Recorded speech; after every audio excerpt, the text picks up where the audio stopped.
Good morning, good afternoon, good evening from wherever it is you are joining us from on this fine, wonderful day.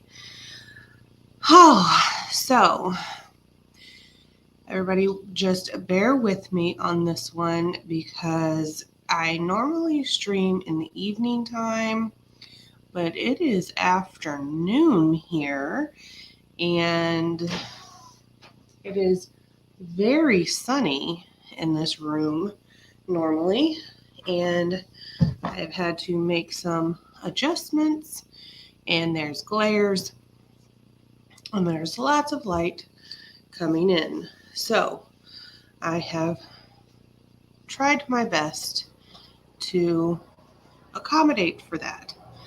Um, so hopefully, from what the light will go in and out, and um, it'll get dark and light and dark and light.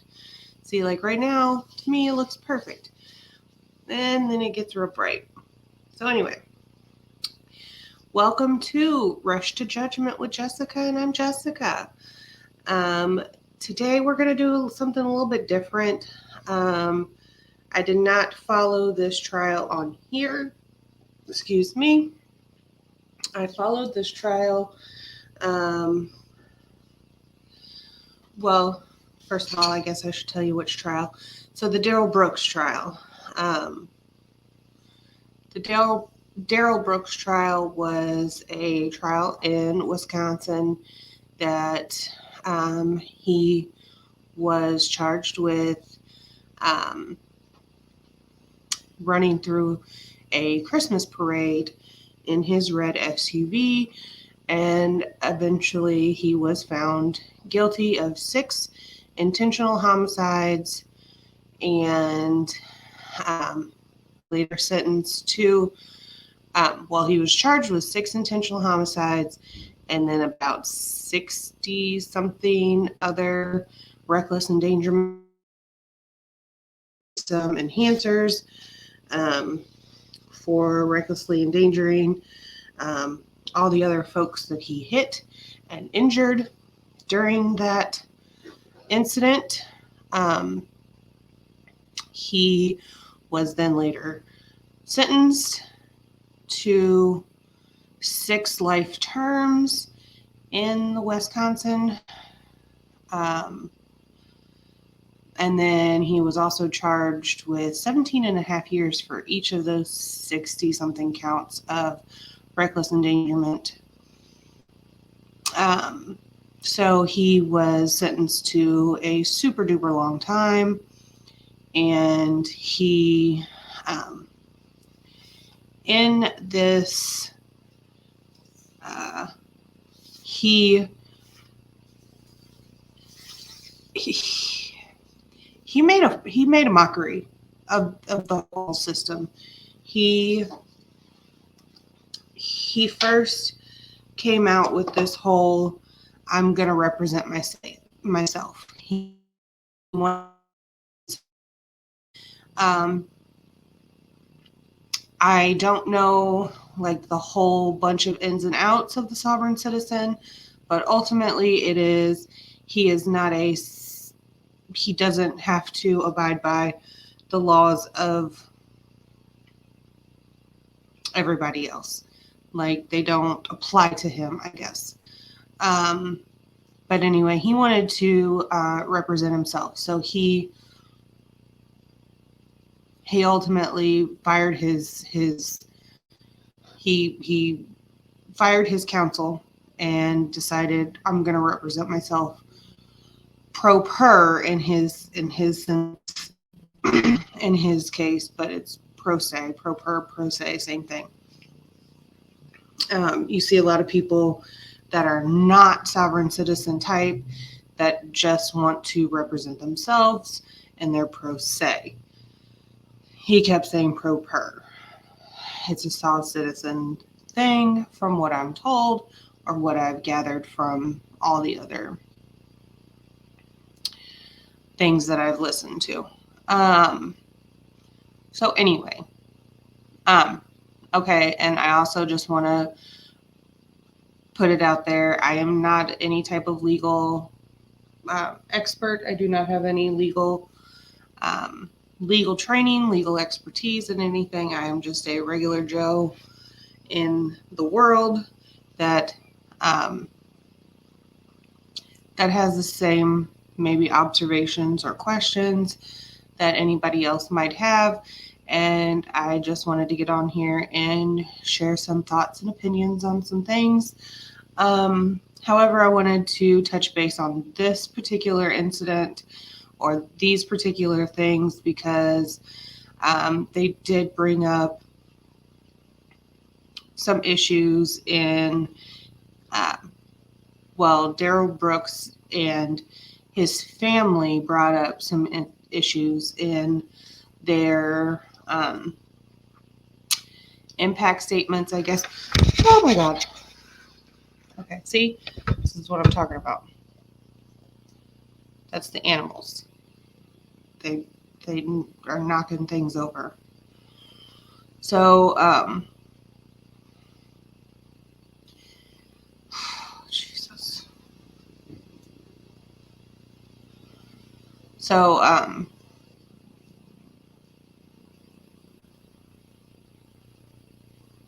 they brought up some issues surrounding mental health and mental illness, and um, I wouldn't say that I have some. Oh my God! Oh my God! Let me let the cat out. Hold on.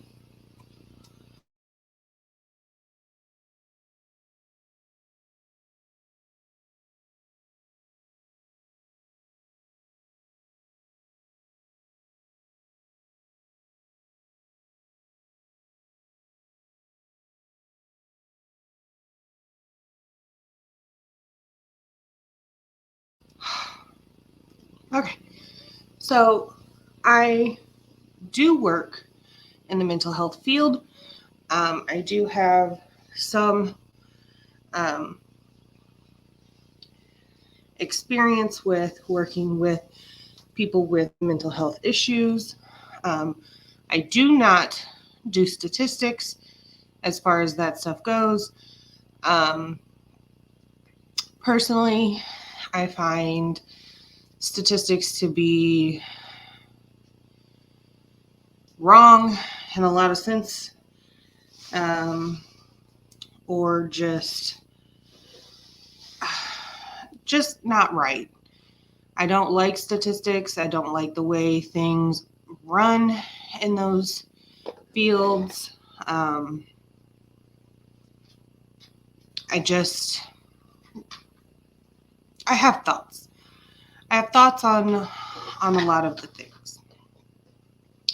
So this is why I decided to do a little bit, and I'll give a little bit of background on what I'm gonna go through.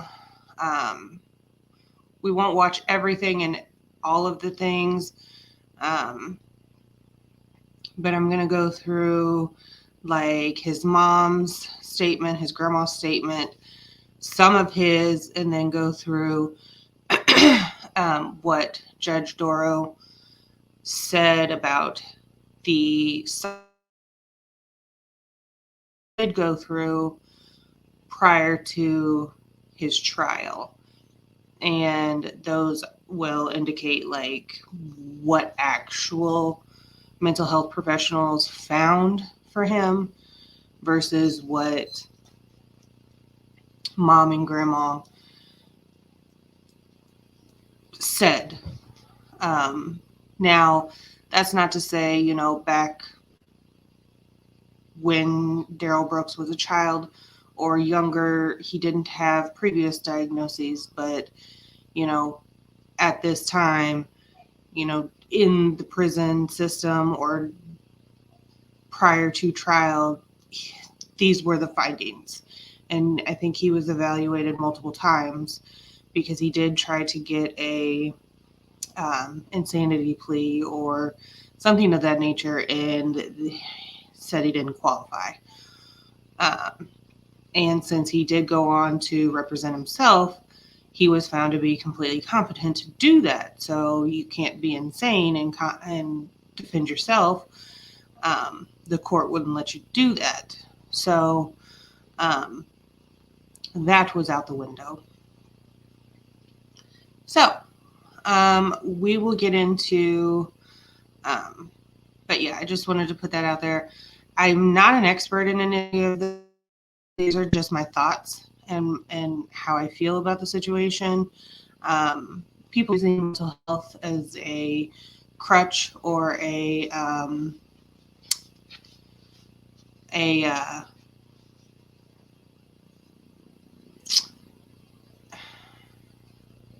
an excuse for something is not it doesn't sit well with me, just for the simple fact that there are people out there that do struggle with these things, and I've seen it. I worked with people that have had these things, and um, they don't do they don't do this. And he was completely competent during his. Uh, he knew what was happening. It wasn't a mental health thing, and for them to claim that, it really irritated me, and really, it really made me upset. Um, for the simple fact that there are people out there that do struggle with these things, and they tried to blame that on for this. It just irritated me. But okay, so we'll start with um, the mom, because he had another lady that came in, but um, whatever.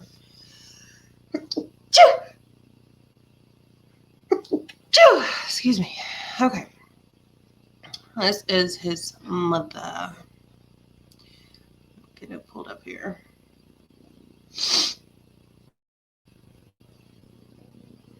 Oh, and none of his people actually showed up to the jail or to the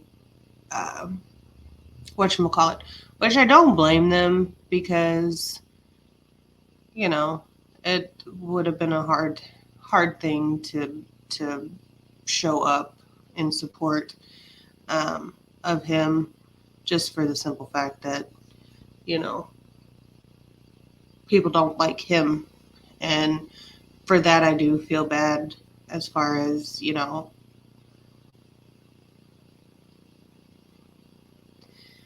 I mean, it's your grandson, it's your son.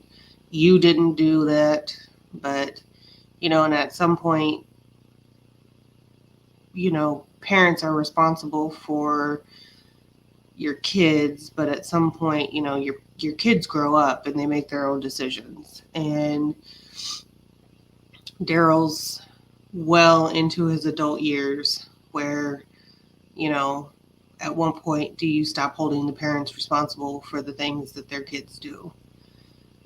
Like, he had ample opportunities to get help and you know, get the services that he needed to help him.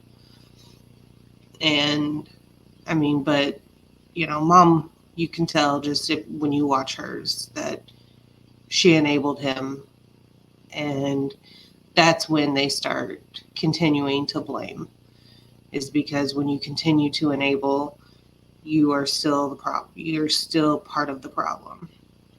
And so, anyway, here we go.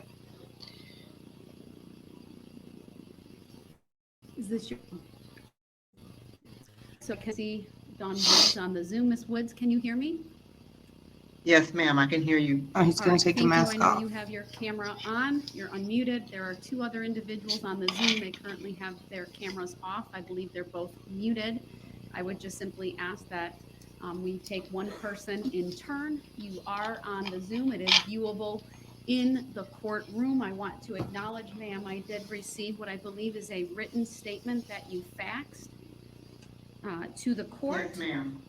All right, and then if that is, I'm not sure who joined us at the moment. All right, is that Ms. Edwards? All right, Ms. Yes. Edwards, if you could please, I'm going to have Ms. Wood talk first, and then I'll have you next. If you could keep your camera off and your microphone muted until it's your turn to talk. That way I can give my full attention to Ms. Woods. Sure.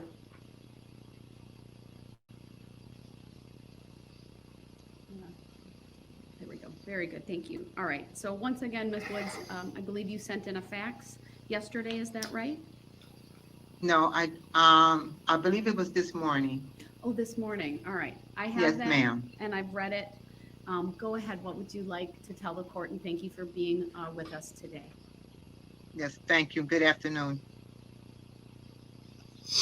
I have two things I would like to tell. One is the written statement, Your Honor, and then I have a poem I would like to read after my statement, if that's permissible. Okay, thank you. Thank you. Mental illness affects everyone. It See, she goes destroys right lives, into it. families, and hurts society. For far too long, it's been a dirty little secret in families that no one wants to talk about. Mental illness is the elephant in the room that so many pretend it's not there.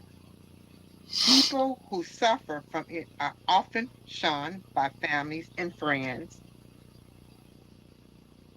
rejected by society, and made fun of. The subject. Now, I will say that what she's saying is not completely wrong. Some of them are shunned, some of them are made fun of, and this is not completely inaccurate. But what she's saying this for, I feel like, is in defense of her son, and this is not correct. That's how I took it. Of bad jokes, ridiculed, and judged on YouTube, podcasts, Facebook, and other media posts, used in campaign ads, disrespected, stripped of their dignity. And I would also like to say that given the certain circumstances of today, mental health is not as taboo as it used to be. It's not as, in some societies, yes. In some circles, yes. Some people don't talk about it as much as they should. Some families still don't talk about it as much as they should. And unfortunately, predominantly in the African American culture, mental health is not talked about as much as it should be, especially in the African American males. They don't discuss it, they don't talk about it. It's not something that, you know, they want to admit or talk about. It's not, and just males in general. So for her to say, like, as an umbrella for society, I think society is more acceptable to mental illness as a whole. But again, there's not, we're more acceptable to it. There's just not enough resources for mental health issues in society. And I get what she's saying, and it's fine on the surface, but this is not the place or time to talk about it. Your son's mental health issues have no bearing on this situation as a whole. So, ma'am, read the room. This is not No it. one cares. No one sees their pain or hears their cries and pleads for help. And I take offense to that because I work with people every day. I hear them. I see them. That's not true. that's not true. And that's offensive to all the people that work in the mental health. We see it. We see it on the daily. We see the issues every day. But it is a bigger issue. It is a bigger issue that that is so hard to fix. There's not enough funding, there's not enough people, there's not enough, it just isn't where it needs to be to help and fix in an effective way. And then you have people that have the severe mental illness that they have that cannot emotionally, physically, mentally cope with their illness to be compliant, to be productive with their medications. So they just can't function in the world like regular people. It's so sad. It's unfortunate and a sad situation. They are the forgotten ones and viewed by many of not having a place in society. It is no fault of their own that they have become ill and began to change from the person we all knew. Once viewed as fun, loving, and kind, are now the outcasts of society. We say they're what's wrong with society. They're idiots, unfit. They need to be disposed of, thrown out with the rest of the trash. They serve no purpose. The same my brother's keeper doesn't apply to them. In the Bible, in the book of Philippians, chapter 2, verse 4, it says, let each of you not look only to his own interests, but also the interests of others. Mental illness calls them to do the unthinkable. They must be punished. Yes, I agree. There should be some accountability. So, did you hear what she just said? Mental illness caused them to do the unthinkable. So, she's going to say mental illness caused him to do this unthinkable thing. Now, that would be fine if that were the case. I've had cases where there were actual people that had the mental illness that had situations where this was actually an issue, where, yes, due to their mental illness, they committed horrific things. The voices in their head caused them to do horrific things. This was not one of them. This was not one of them. And ma'am, for you to say that is disgusting.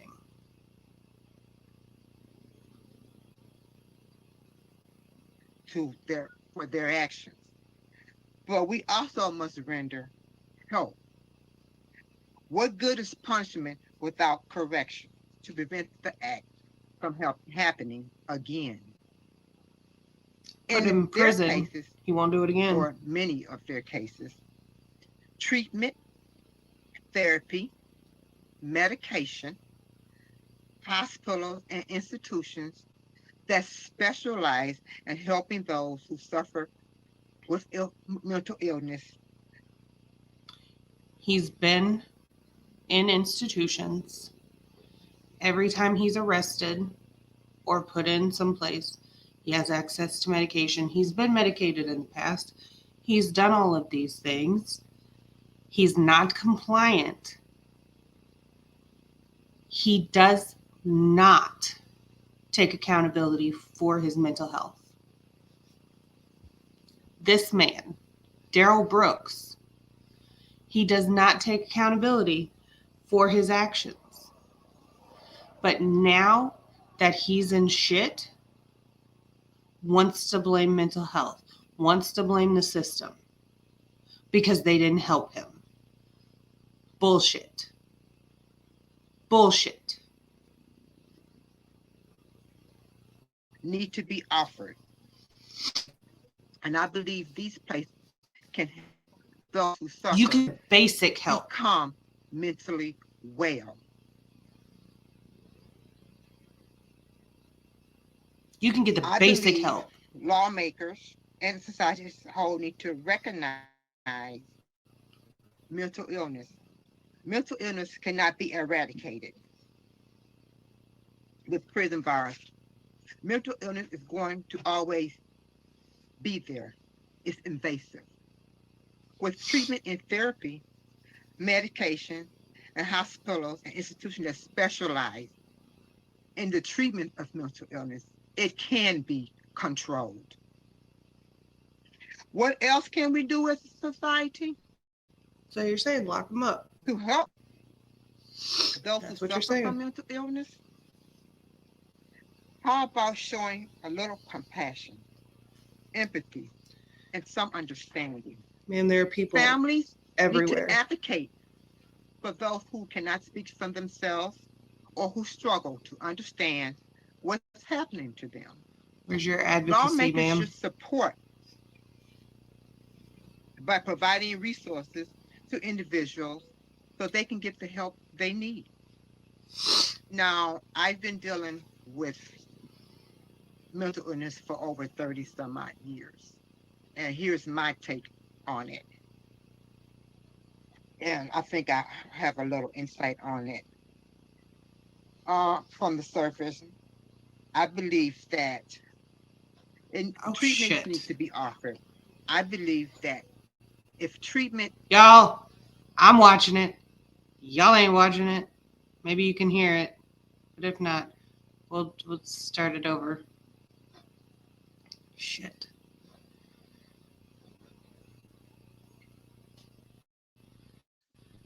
and I think I have a little insight, I don't know. by providing resources to This is individuals fine. so they can get the help they need.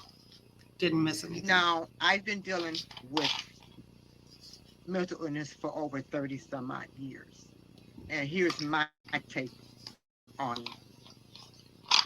Please And tell I me. think I have an insight on it.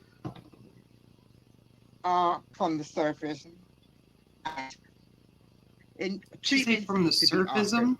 I believe that if treatment is offered early, when the signs of mental illness first shows, So when they're and children? it's addressed and stayed on top of, instead of let people lagger and fall through the cracks, just maybe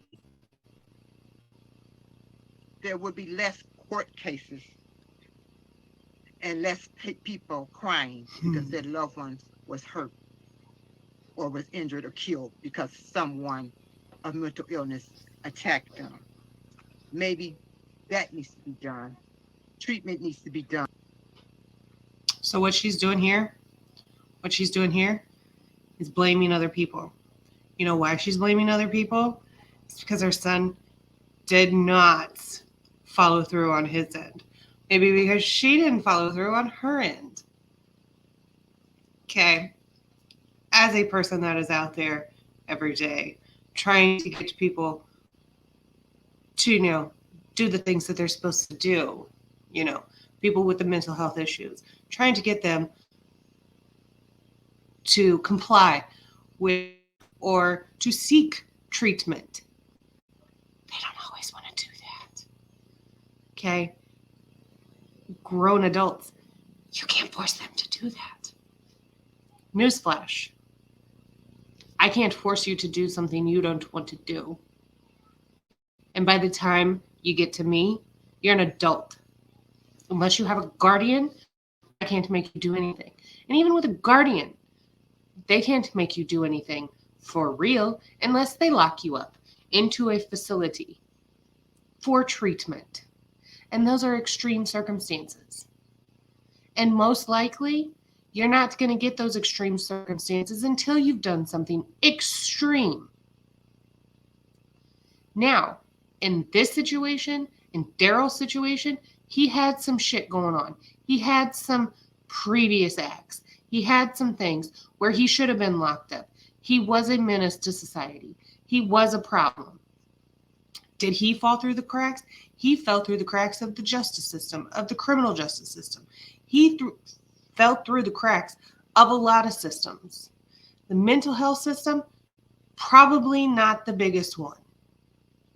He had a lot of shit going on. But this lady here, trying to blame it all on mental health, instead of saying, my son fucked up, my son did some shit. Come on now. That's ridiculous. Quit blaming everything else. I understand you're upset.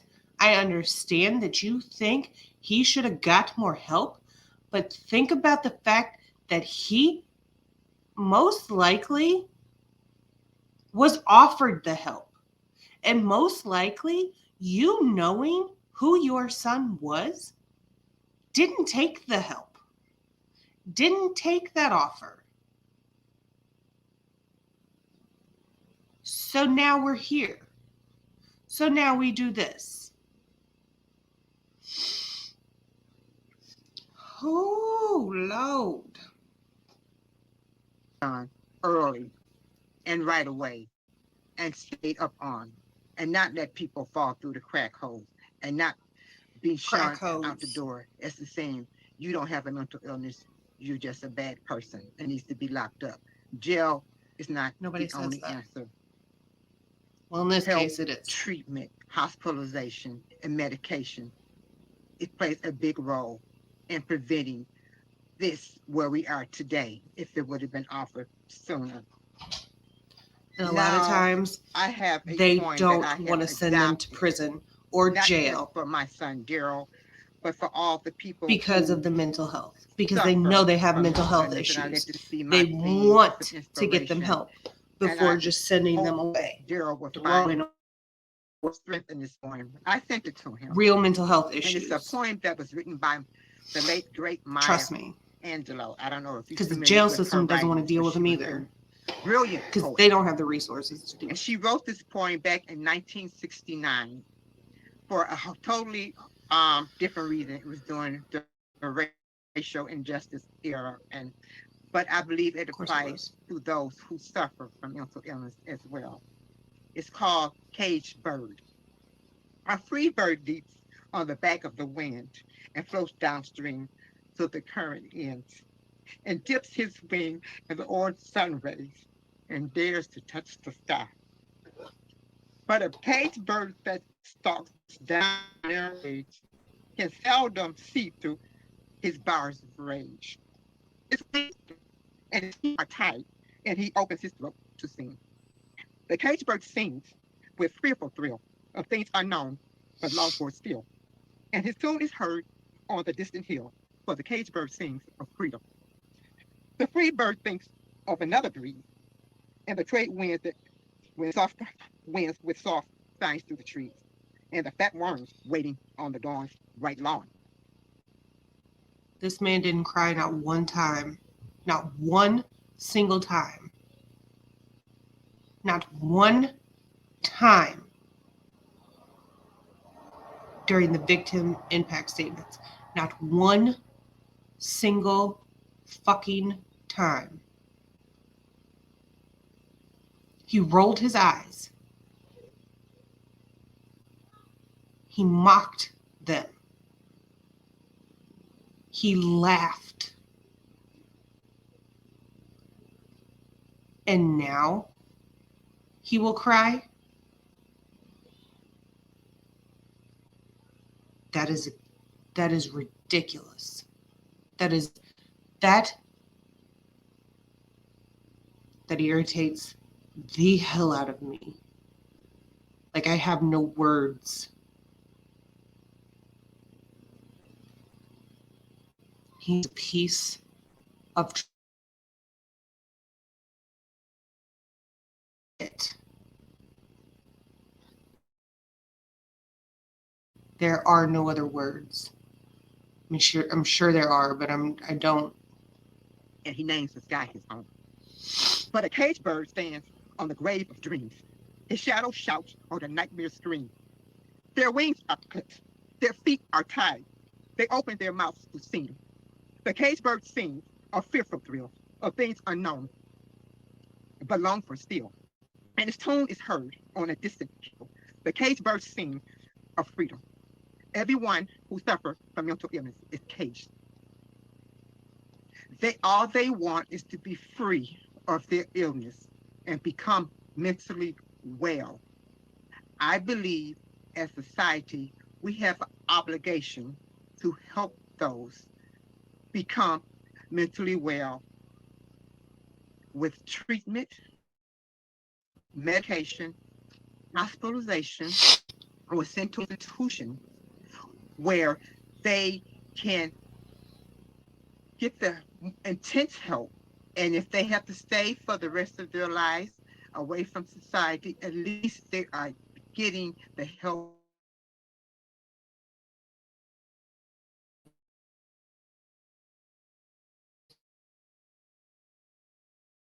our brothers, the families who lost loved ones that I and those who suffered injuries that I know their pain No, you and don't. I pray that the Lord would continue to comfort and heal each of them. Thank you for allowing me to speak. Thank, She knows their pain.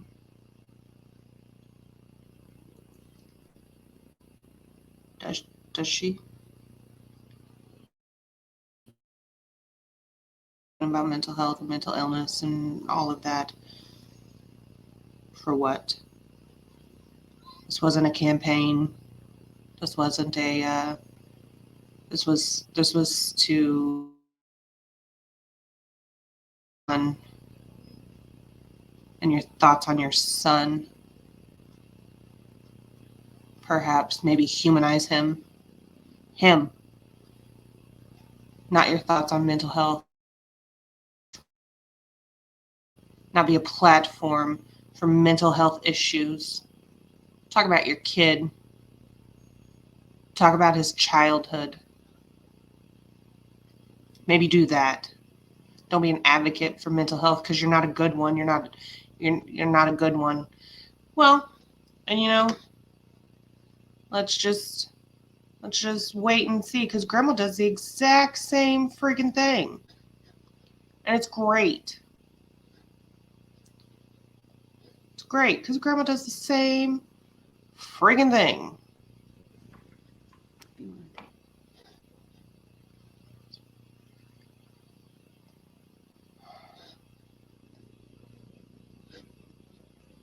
This bitch ass is crying. Good afternoon. And I should say for the record that obviously Dawn Woods was the first speaker, and I have Mary Edwards. If you can let me know who's next to you, please. Oh, Hello? there's no one next to me at the moment. Thank you. Okay. Are we good to go? Who's in the I room need to with know you? who's in the room with you because I saw them. That's my husband. Okay. Okay, he's not in the room at the moment. Well, all right. That's okay. He's not here. I just wanted to know I Is saw the problem someone. with him being here? No, he can be there since I know who it is. We'll just, All right, my husband is here. will he be speaking or Okay. just you? No. No, he's not speaking. All right, go ahead. Thank you for being here today. And again, if I look like I'm looking to the side, it's because that's where the monitor that I can see you is located. So go ahead. Thank you, Judge. For the record, my name is Dr. Mary Darlene Edwards. And I am not the wicked grandmother of the West. I am the grandmother of Darrell Edward Brooks Jr. And I asked to be here today for two reasons. First of all, from the bottom of my heart, I want to offer my sincere apologies to those who have She's been the hurt so only one badly who has by really what has happened apologized. here, this tragedy that is caused by my grandson. And I taken want to also accountability apologize to the family of the or little boy. I understand their name is Sparks, and to all of those whose lives have been damaged by this overwhelming it's like tragedy. she doesn't really understand though that there As a was minister more of the than just, gospel of Jesus you know, Christ, I want to give the she family doesn't and those who've understand the been full hurt so extent of what he did. badly the scripture, blessed are those who mourn, for they shall be comforted. And I say this, please know that it's my prayer that my grandson will sincerely and humbly apologize and ask all of you and He God doesn't. for forgiveness for His this conscience is horrible, clear. terrible deed. Remember, Some he of said you have that. said that you never There. forgive him. Please do not like the man drank the poison and hoped his enemy would die. I Unforgiveness didn't is drink a the poison curable and hope he would disease, die. just like mental illness is. Truly, there have been many losses because of this tragedy. Darrell's mother has lost a son. I've lost a No, she didn't. grandson. No, you Darrell's didn't. children have lost a father. No, they And didn't. Darrell has lost his mind and his life in the outside world. Darrell's behavior, including No, his he didn't. voice, should get the attention of the powers that be, both near and far. There it is. Here it Darrell has comes. suffered from bipolar since the age of 12, and it was that disorder that caused him to drive through that crowd. It is That's a my lie. prayer that he will be treated for this illness and managed in a facility that addresses mental health Oh, he'll concerns. be We medicated. must start with a younger Perhaps. generation. And He'll finally, I'm 80 years old, be medicated where and I he's have been going. an ordained minister for the gospel of Jesus Christ for Sure 47 will be. of these 80 years. If you look at my background, you will see that God has used my life to bring about positive change in multitudes of residents in the city of Detroit and beyond. I We're going share to this fast forward information a little not to bit. boast. That is Yes, not you my do. intention, but rather to let you know that I care about people and their well being.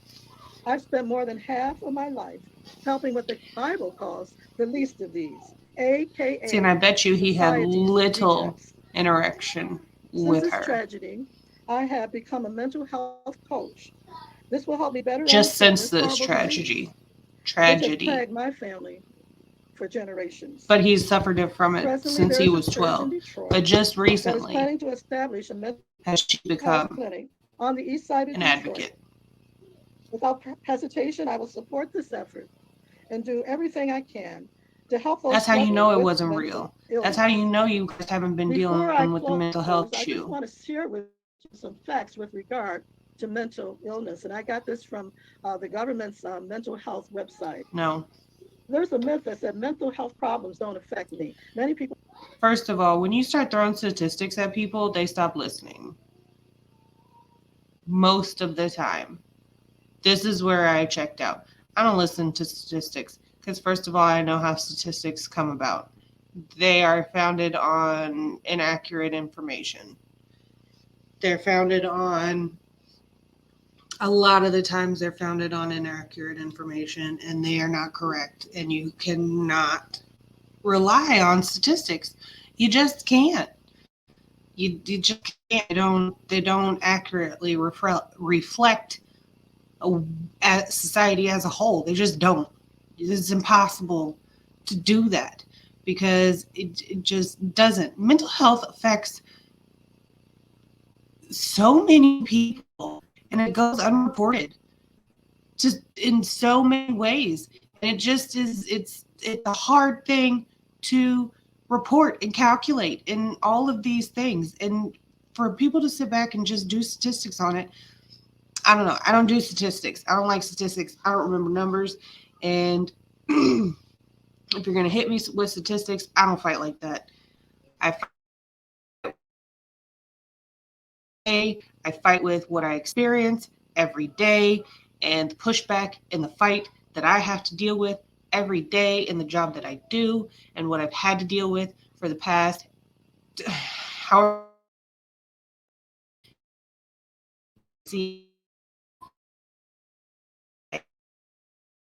did I go. There I am.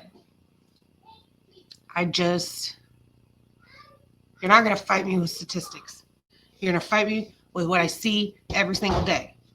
That's what you're going to fight me with. And if you want to fight me with statistics, you can miss me with that because I'm not going to do it. I don't care. Start throwing statistics at me. Good or you.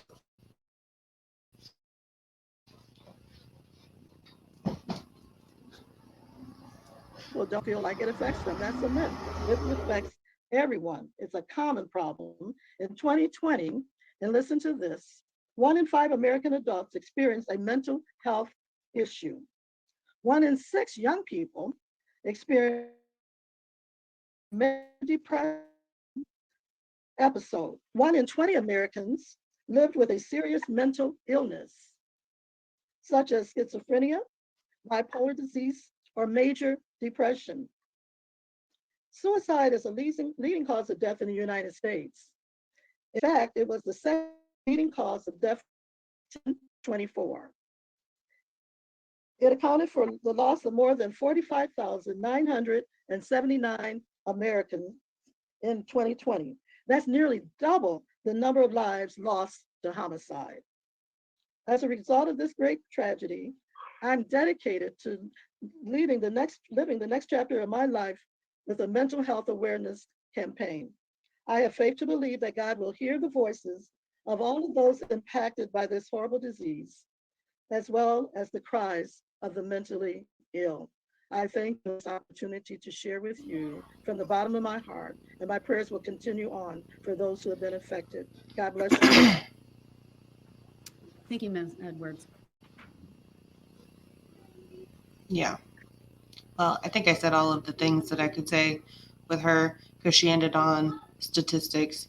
And again, I said, I don't argue statistics. And you can call me stupid for that if you want to, or you can argue with me on that if you want to. I just don't argue statistics. Statistics don't. It's not even that. It's not that I don't understand them. It is just that I think that they're wrong. Generally they're wrong. They're not gonna get the full story on things. And I don't like people being statistics and being that. And I just you could maybe get an overall picture of the people and things, but it just doesn't. You might get an idea, but I think you miss the point, and it just I don't know. So anyway, there was another woman who did a statement. She basically just said he's a good friend. He was there. Da da da da da. He was there when he wanted to be. He, you know, other than that, he wasn't there. Now, this is his, and he went on for 2 hours. 2 hours. This man spoke about nonsense. Nonsense. He didn't talk about Jack Diddley squat. We will not watch it all because, again, it was nonsense that he spoke on. Um, and We'll close the yeah, Zoom. The proceedings are being live streamed, and family and friends can watch that way as well. Mr. that Brooks, I'll turn it over to you then. This is your opportunity to address the court. What, if anything, would you like to say, sir? Mom, do you need me?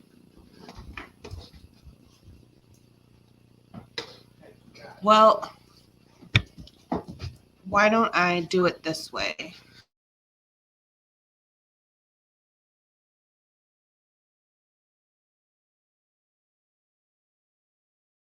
Because everything just got shut off. Okay, I'm back. Thank you. Okay, so why don't I do it this way? Why don't I cut this one off here, and then we will come back and we will do a breakdown of his in just a moment. I gotta stop and run and do some things just for a second. But I will come back and I will do a breakdown of his closing or his statements and whatnot, because it was a shit show as well. Um, yeah. And I have some opinions. So, okay. That was that. Well, since you're both in here, would y'all like to say something? Because y'all can't seem to just say hi. Yeah. Okay. All right. Well, I shall see you all here in a few.